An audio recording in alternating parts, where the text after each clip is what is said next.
बेनिशानों का निशान मिटता नहीं, मिटते मिटते नाम हो ही जाए।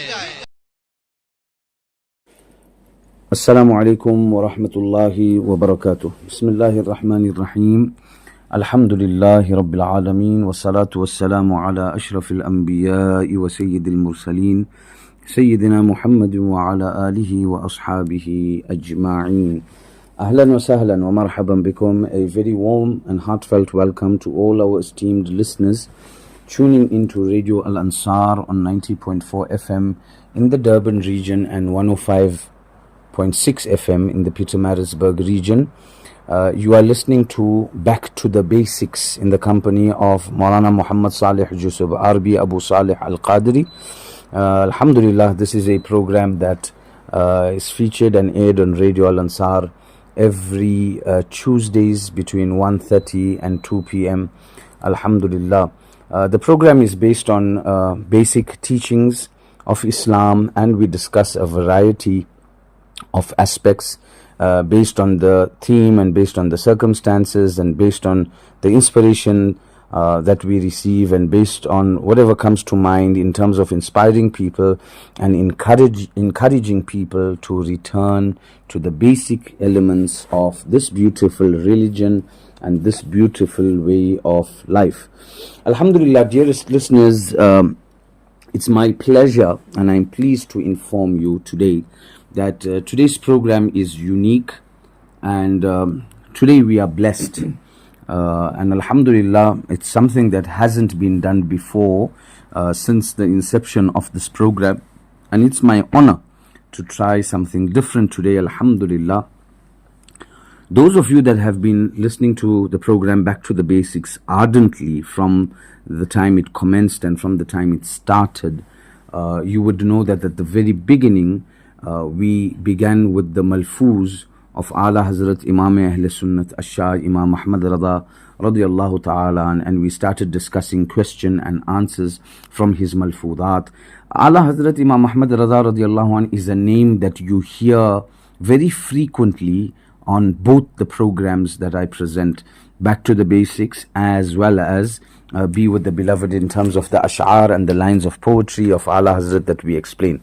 Alhamdulillah, we are fortunate today that we have with us, and in the program, Alhamdulillah, we today are going to be speaking and we are going to be engaging in a discussion with a family member and a member of the family of Ala Hazrat Imam Ahl Sunnat Ash-Shah Maulana Ahmad Rada Khan Rahmatullahi Ta'ala alayhi wa nawwarallahu marqadahu. Yes, dearest listeners, we are blessed and Alhamdulillah, South Africa is blessed that Alhamdulillah, for the first time this particular family member of Ala Hazrat Imam Ahmad Rada radiyallahu an has visited our shores, and I am the fortunate one that Alhamdulillah, I'm fortunate to be the one to invite him to South Africa, Alhamdulillah, and I'm fortunate that he accepted my invite and he has reached our shores, and Alhamdulillah, thus far we have been with him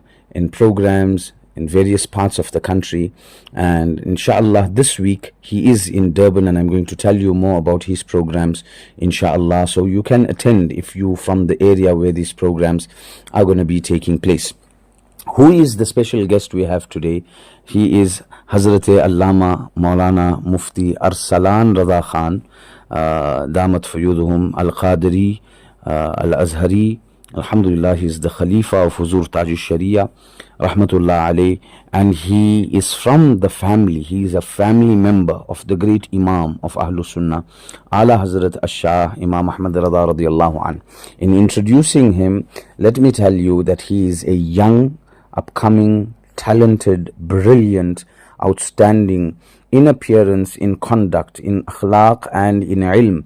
He is one of the brightest shining stars in the family of Sayyidi Ala Hazrat at this point in time, and he Alhamdulillah has studied extensively. He's been studying the deen and propagating the deen. He is a mufti.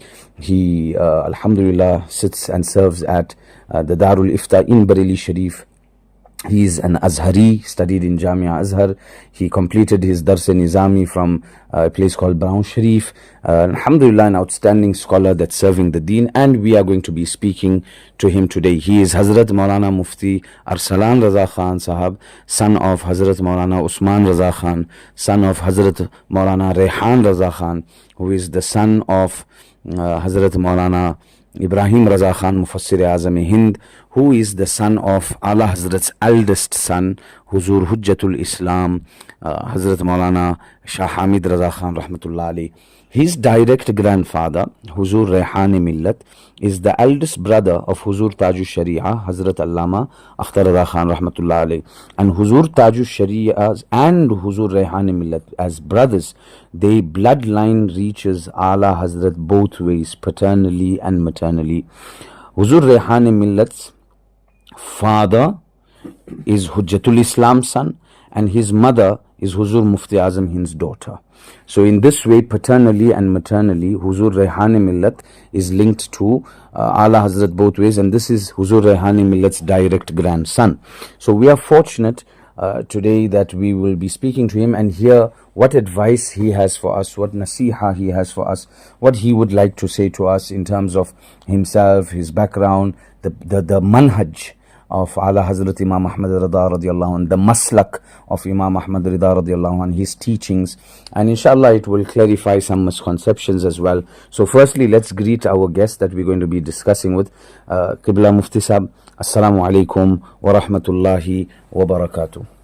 وعلیکم السلام ورحمۃ اللہ وبرکاتہ. خیریت سے ہیں؟ جی آپ کی دعا. الحمدللہ. اب تک کیسا رہا سفر؟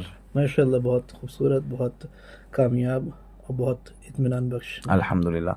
So what am I going to be doing today? I'm going to be speaking in both languages. I'm going to be speaking in English and I'm going to be speaking in Urdu, and I'm going to obviously be asking him questions, and I'm going to then give you the summary of the answers that he is then going to be giving to us. So firstly, we will ask him how he finds South Africa.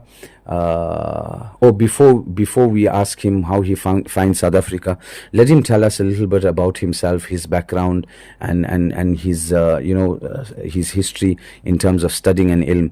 So سب سے پہلے حضور مفتی صاحب قبلہ ہم یہ جاننا چاہتے ہیں, سامعین ریڈیو الانصار کے یہ جاننا چاہیں گے کہ آپ اپنے بارے میں کچھ بتائیں, خاندانی پس منظر اور تعلیم و تربیت کے حوالے سے, اور کہاں کہاں کی نسبتیں ہیں, کہاں کہاں اپنے تعلیم پائی ہیں, اور اپنے بارے میں جو کچھ بتانا چاہیں. میرا خاندانی پس منظر تو آپ نے انگلش زبان میں تفصیل سے بیان کر ہی دیا کہ سرکار اعلیٰ حضرت کے خاندان کا ایک ادنا فرد ہوں جی. اور تعلیمی حوالے سے بھی آپ نے بتایا کہ براؤں شریف دارالعلوم فیض الرسول میں میری تعلیم ہوئی ہے, اور اس کے بعد دارالعلوم فیض الرسول سے فراغت کے بعد جامعہ ازہر مصر میں کلیہ اصول الدین سے تخصص فی الحدیث اور علوم حدیث میں نے تخصص کیا, اور حضرت سرکار تاج الشریعہ سے ارادت ہے, اور حضرت سرکار احسن الما ماراروی کا غلام ہوں, اس کا مرید ہوں.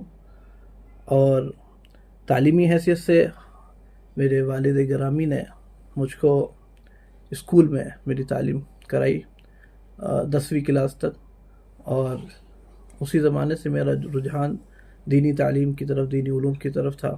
میری والدہ کی بھی یہی خواہش تھی کہ میں دینی علوم حاصل کروں. تو ایک حد تک پہنچنے کے بعد درس نظامی کی طرف میں نے رجوع کیا.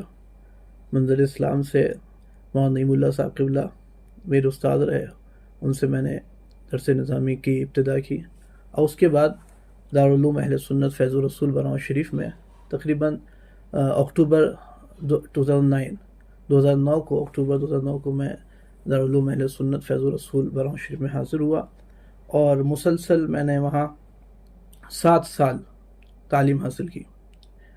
اور اس بیچ میں درمیان میں میرا جامعہ ازہر بھی جانا ہوا تھا, تو لیکن کچھ ایسی وجوہات پیش آئیں, میرے والد گرامی کی طبیعت کچھ علیل ہو گئی, جس کی وجہ سے مجھ کو وہاں سے لوٹنا پڑا. اور پھر میں حضرت تاج الشریعہ کی خدمت میں رحمۃ اللہ تعالیٰ علیہ کی خدمت میں حاضر ہوا, اور میں نے عرض کیا کہ حضرت میں اپنی تعلیم مکمل کرنا چاہتا ہوں، مگر میرے والد گرامی اب مجھ کو مصر اور ازہر واپس جانے کی اجازت نہیں مرحمت فرما رہے ہیں۔ تو حضرت تاج الشریعہ نے مجھے حکم فرمایا تھا، مجھ سے کہا تھا کہ، اور یہ جملہ ارشاد فرمایا تھا جو مجھ کو ابھی بھی بالکل ایز اٹ از یاد ہے، کہ براؤں جاؤ اور محنت سے وہاں تعلیم حاصل کرو، محنت سے پڑھو۔ تو حضرت کا حکم پا کر کے میں براؤں شریف حاضر ہوا، اور اس کے بعد میں نے وہاں سے اپنے درس نظامیہ کی مکمل تعلیم کو تکمیل کی دور حدیث تک، اور اس کے بعد جامعہ ازہر کا جیسا کہ بتایا تقریباً جو تو اس کا 5 سال کا کورس ہے، اور لیکن میرا 1 سال کووڈ کی وجہ سے وہ ضائع ہو گیا تھا، تو 6 سال کا کورس، گویا کورس تو 5 سال کا تھا مگر 6 سال مجھ کو لگے۔ تو وہاں سے میں نے کلیہ اصول الدین میں پھر تخصص فی الحدیث کیا، اور وہاں سے فارغ ہونے کے بعد اب میں، جیسا کہ آپ نے بھی بتایا، کہ درس و تدریس اور تصنیف و تالیف اور بالخصوص فتویٰ نویسی کی خدمت انجام دے رہا ہوں۔ Alhamdulillah. So for those of you that were able to grasp how beautifully he's put and summarized his background, and he had said that I've already mentioned his institutes of studying. He said that his father wanted him to study academics, and in school his father had him go to as far as the 10th class, and his inclination was towards deen. He had a passion to learn the deen, alhamdulillah. So he enrolled at Jamia Darul Uloom Ahl Sunnat Faizur Rasul, and in between he had also been to Jamia Azhar, and his father being ill, he had to return, and when he wanted to go back and continue and further, his father was not too pleased in letting him go back to Egypt. So he went to Huzur Taj al-Sharia rahmatullahi ta'ala alayhi, and Huzur Taj al-Sharia had directed him to go to Brown Sharif Darul Uloom Ahl Sunnat Faizur Rasul, and he said go to Darul Uloom Faizur Rasul and study hard. So he followed that instruction. He is a Khalifa, and he has attained Khilafat from Huzur Taj al-Sharia, and he is the Murid of Huzur Ahsanul Ulama, the father of Huzur Amin Millat of Marera Sharif.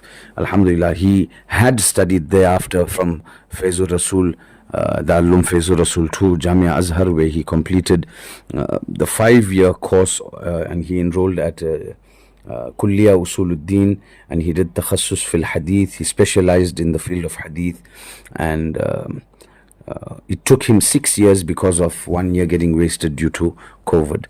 Alhamdulillah. حضور ہم آپ سے جاننا چاہیں گے کوئی نصیحت کے کلمات، خصوصی طور سے اعلیٰ حضرت عظیم البرکت رضی اللہ تعالیٰ عنہ کے مسلک اور ان کی تعلیمات کے حوالے سے۔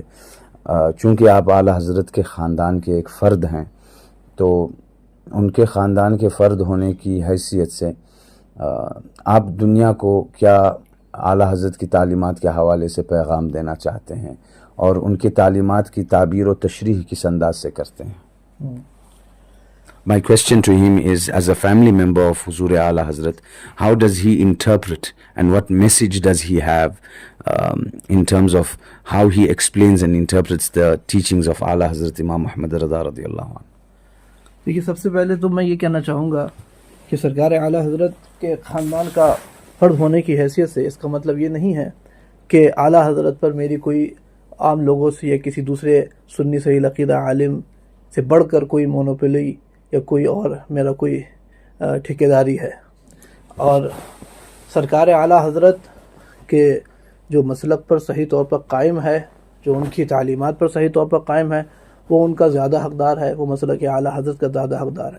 خاندان کا فرد ہونے کی حیثیت سے صرف میرا یہی ایک منصب نہیں ہے کہ میں خاندان کا فرد ہوں تو میرا کوئی اس سے کوئی زیادہ بڑھ کر میری کوئی اس پر کوئی حیثیت ہے، کوئی میرا کوئی اس سے زیادہ اختیار ہے۔ ہاں یہ ہے کہ خاندان کا فرد ہونے کی حیثیت سے میری ذمہ داری زیادہ ہے، اور اور خدمت کرنے کے لیے بھی مجھ کو زیادہ ذمہ داری ہے. اور مسلک اعلیٰ حضرت کی جہاں تک آپ نے بات کی، دیکھیے مسلک اعلیٰ حضرت Just before Hazrat goes on, he said something so beautiful that I want you to understand because of how my question was posed to him. He says, this is one thing that must be made clear. It doesn't mean that he says, it doesn't mean that I am a family member of Ala Hazrat. I have a right over Ala Hazrat's teachings more than anyone else or more than any other Sunni Sahihul Aqidah alim, or I have a monopoly over Ala Hazrat because I'm from his family. This needs to be clarified. Being from his family doesn't make you and doesn't give you ownership over Ala Hazrat. It doesn't give you more of a right over his teachings and his maslak over other people. He says, whoever follows and practices the true teachings and the true path of Ala Hazrat Imam Ahmad Raza in the true sense, that person is more deserving and more belonging. He says, belonging to the family of Ala Hazrat increases my responsibility to serve the deen. So Alhamdulillah, this is something very, very important that he clarifies. And then he was about to go on to speak about his maslak and his path. ہاں، چونکہ جیسے بہت سارے بزرگان دین ہیں، سرکار حضرت مجدد الفسانی ہیں، حضرت شیخ عبدالحق محدث دہلوی ہیں، یا حضرت شاہ ولی اللہ محدث دہلوی ہیں، یا حضرت یہ معقولات کا جو خاندان رہا فضل امام خیر آبادی ہیں. تو یہ سارے بھی بڑے بڑے ہمارے اکابر علماء ہیں، مشائخ ہیں، گزرے ہیں، ان کا بھی اپنا اپنا خاندان رہا. لیکن اب ان کے خاندان کا اگر کوئی فرد ان کے طور طریقے پر، ان کے مسلک پر قائم نہ ہو تو ہم اس کی ٹیچنگ کو اس وجہ سے نہیں مانیں گے کہ بھئی یہ اس کے خاندان کا فرد ہی ہے. ورنہ شاہ ولی اللہ محدث دہلوی کا تو سگا پوتا ہی اسماعیل دہلوی، وہ تو ان کے خاندان کا فرد تھا، بلکہ ان کا سگا پوتا ہی تھا. لیکن اس کے باوجود بھی وہ ان کے مسلک پر، ان کے طریقے پر، ان کی تعلیمات پر قائم نہیں تھا. تو تمام اہل سنت نے، تمام مسلمانوں نے اس کو نکار دیا، اس کو مسترد کر دیا. تو ان کی ٹیچنگز کا، ان کی تعلیمات کا، ان کے مسلک کے ذمہ دار دوسرے علماء بن گئے. بلکہ یوں کہیے کہ علامہ فضل حق خیر آبادی نے جب شاہ ولی اللہ کے خاندان کا ایک فرد اسماعیل دہلوی نے انہی کے مسلک کے خلاف بغاوت کی، تو علامہ فضل حق خیر آبادی نے ہی اسماعیل دہلوی کا رد کیا. تو ہم یوں کہہ سکتے ہیں کہ علامہ شاہ ولی اللہ محدث دہلوی کے صحیح جانشین اور ان کی تعلیمات کے صحیح ترجمان حضرت علامہ فضل خیر آبادی ہوئے بنسبت اسماعیل دہلوی کے.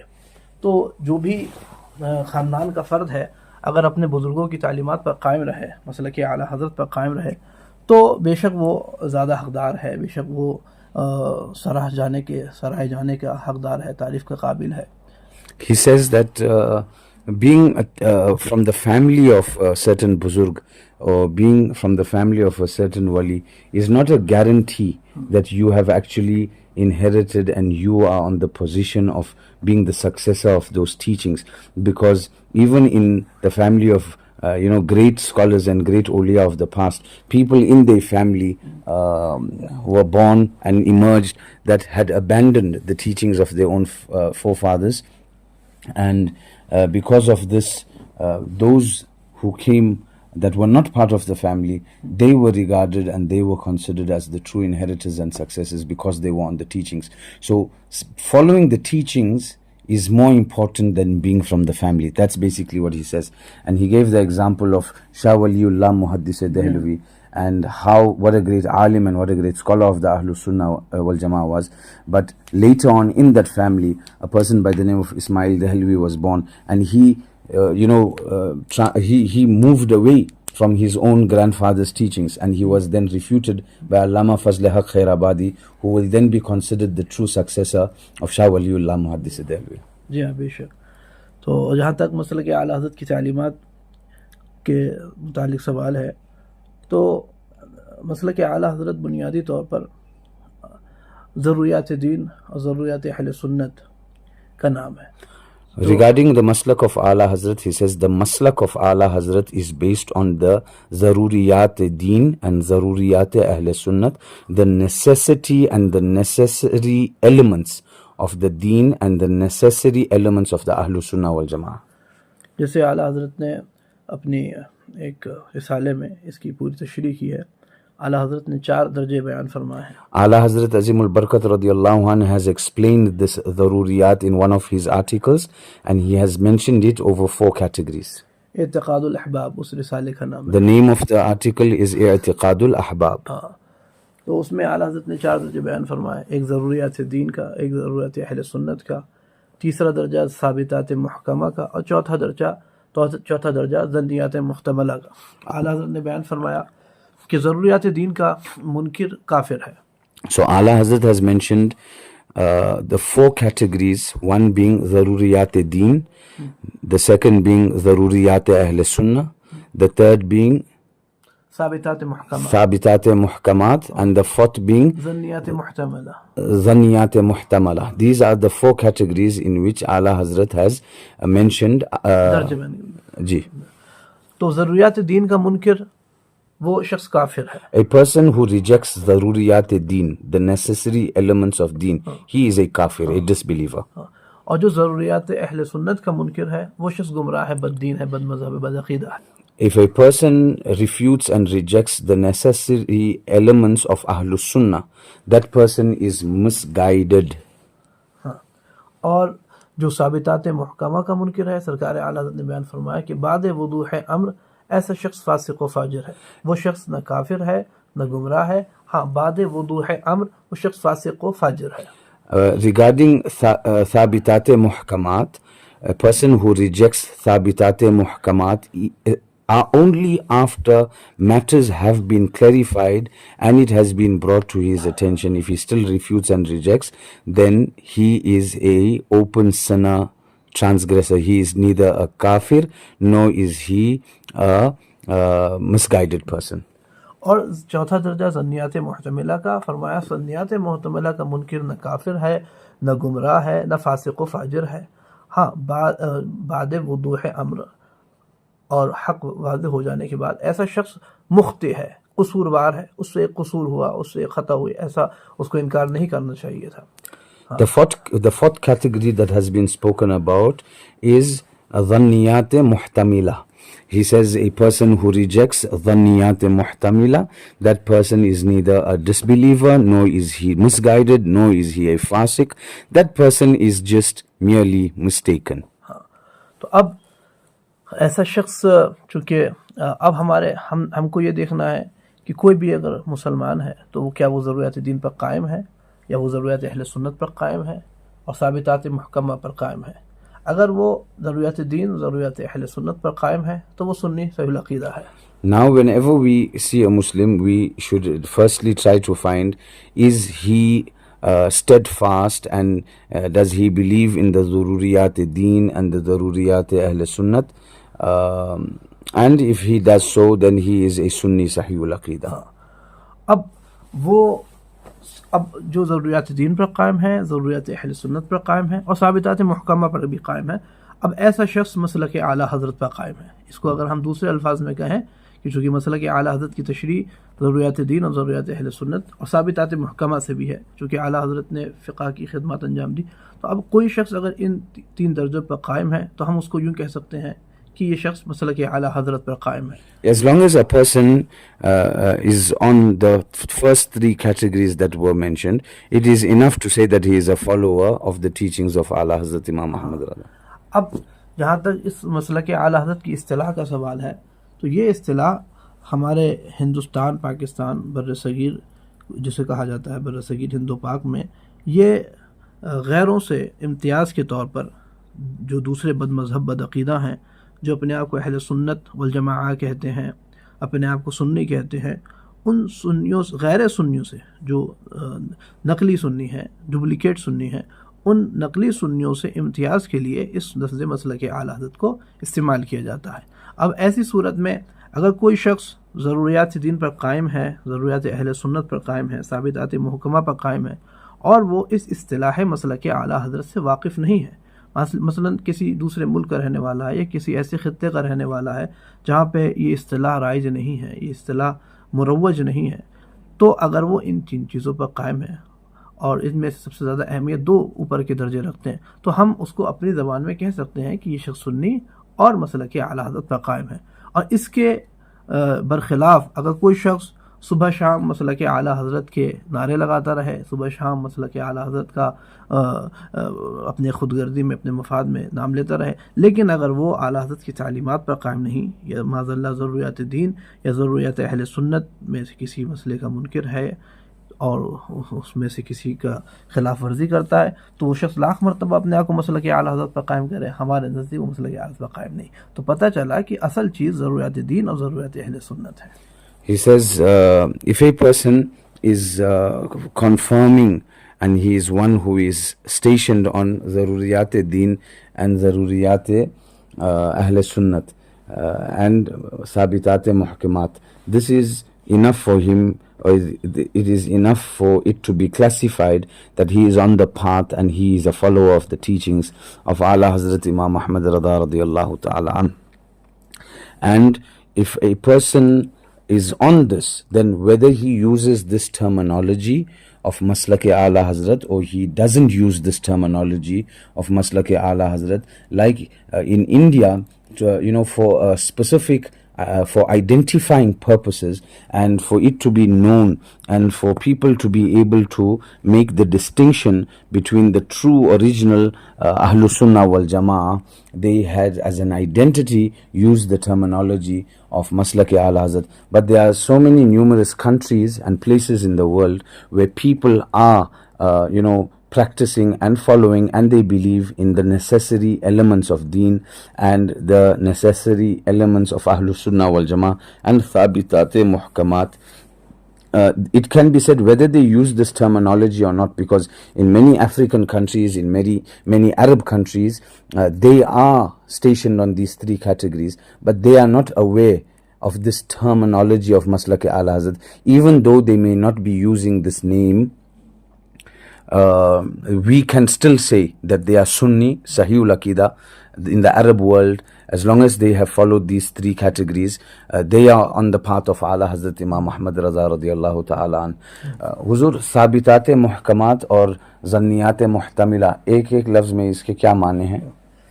साबितात मुहक्कमा आप यूँ कह सकते हैं कि जो मनसूस मसाइल और जो हमारे इमाम से, हम इमाम आज़म अबू हनीफा से जो मसाइल मनसूस हैं और जिन पर हमारे अइम्मा का इत्तिफाक है, जमहूर का कौल है और उसमें किसी का इख्तलाफ नहीं है, वो हराम हलाल के मसाइल उसका मुनकिर से फासिक हो जाता है, ये साबितात मुहक्कमा की कबील से। साबितात मुहक्कमात refer to those matters and those aspects that are proven from textual evidence, from Nas. मज़हब हनफी में, in the Hanafi madhab, and they are according to the interpretations of our Imam Azam Abu Hanifa Nu'man ibn Thabit radiyallahu an, things regarding halal and haram, things regarding which he has passed rulings, and the majority of the madhab have ruled on that matter. This falls under the category of Sabitat Muhkamat.